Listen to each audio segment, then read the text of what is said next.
Back at the track again, and today we're going to do some videos on Expo on the Elceram speed control.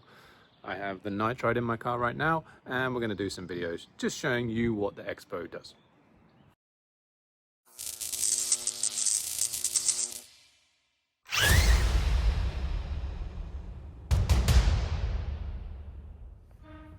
Alright guys, so Expo, here's how we change it in our main setting. Hold the two buttons like always.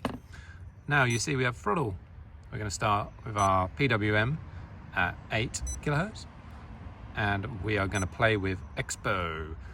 Obviously with this, press and hold, move down, we can go up or we can go down.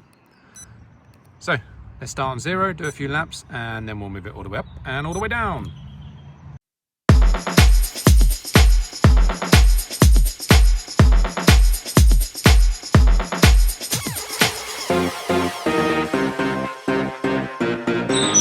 Trusty M17S. We're going to go do some laps, just some sighter laps with our standard settings.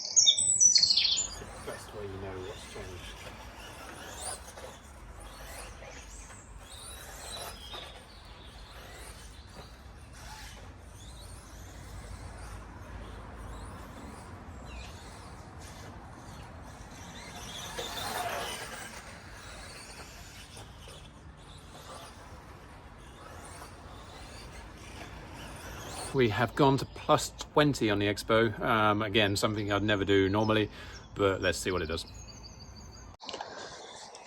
Right, so we go. I'm expecting this to be quite aggressive.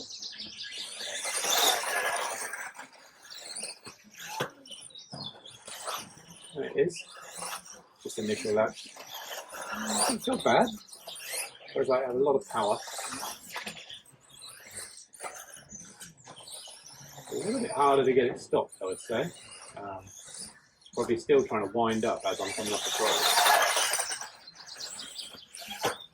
Just have a tendency to overshoot a little bit.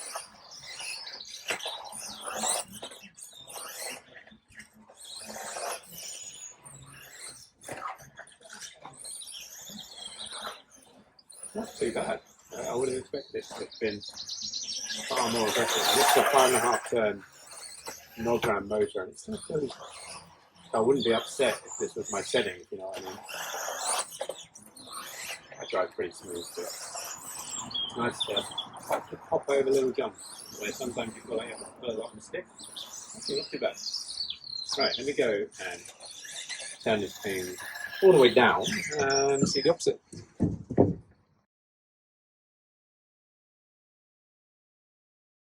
Right, here we go. A few seconds later, we're back. A little bit out of breath, run upstairs. So let's see the difference. Here we go, a few corners in. Already just down the bottom, it's quite a bit calmer. That allows you to slow down for the corner, but a little bit harder to get over that first jump. Don't know if you can see it on video. And when coming out the corner, you just have to pull a lot more on the stick before it gets moving. Which is exactly, again, as expected. It's nice to feel the parameters. I feel like, for me, because you have to pull on the stick a bit more, it feels like you get more power a little later on. So although your Expo's down, when you get to like the middle of the stick, you can almost hear the tires then trying to rip forward.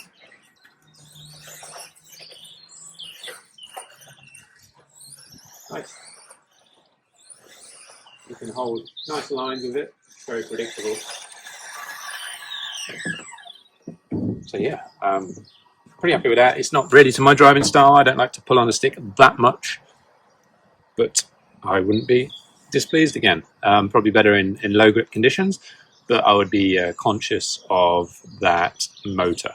Just picking up speed further down the stick.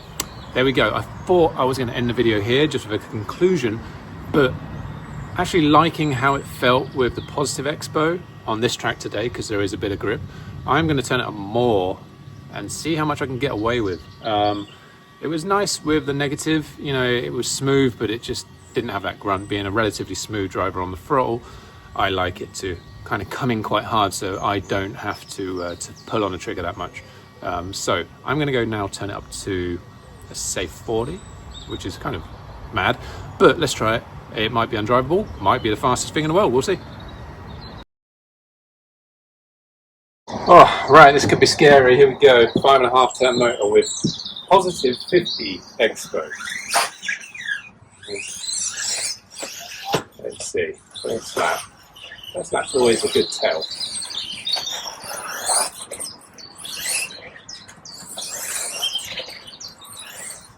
Nice and easy to do. First jump there.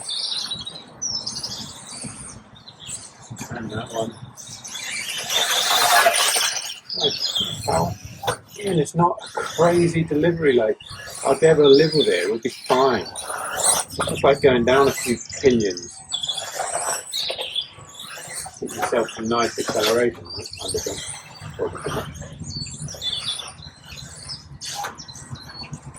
I wonder, like, it almost reminds me of Cavalleri's driving style, where back in the day he used to be able to make a car wheelie out of nothing. I had a little crash. He used to be able to make a car wheelie of coming off the corner. It's like he had crazy expo on his finger. He could find a grip too. Kind of how it feels driving it to me. Obviously when the grip's there, you can get away with it. Do one more of that.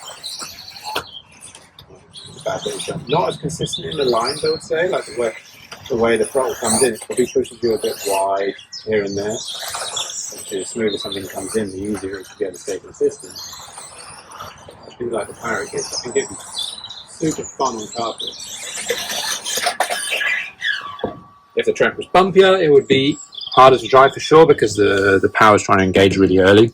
But on a nice smooth track like we have today, it's drivable. I probably wouldn't go for it.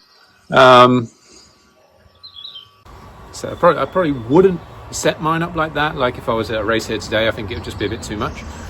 I wouldn't be scared about going plus 10. Like if I really felt like I needed a bit more down the bottom, that's what I would do. I have done it on carpet a bit this year where I've gone kind of plus 5, plus 7, especially in four-wheel drive where you just want that bit of grunt. But yeah, I mean, it really doesn't scare me. I thought it was going to be far more aggressive than it was. So that's really testament to the speed controller for being able to provide that power without making it aggressive. So yeah, it was pretty cool. You guys should try it out. It's all in a trying, it's all on driving styles. So if you find something that works for you, it's going to be beneficial. Anyway, so that's my 2 pence. Don't be scared of it. Give it a play if you feel like you need a bit more. I felt like in the olden days, if you wanted to knock it down a few pinions, but still keep that top speed, it's a good ticket. Anyway, thanks for watching. I'm going to go make some more videos. Hope you enjoyed it.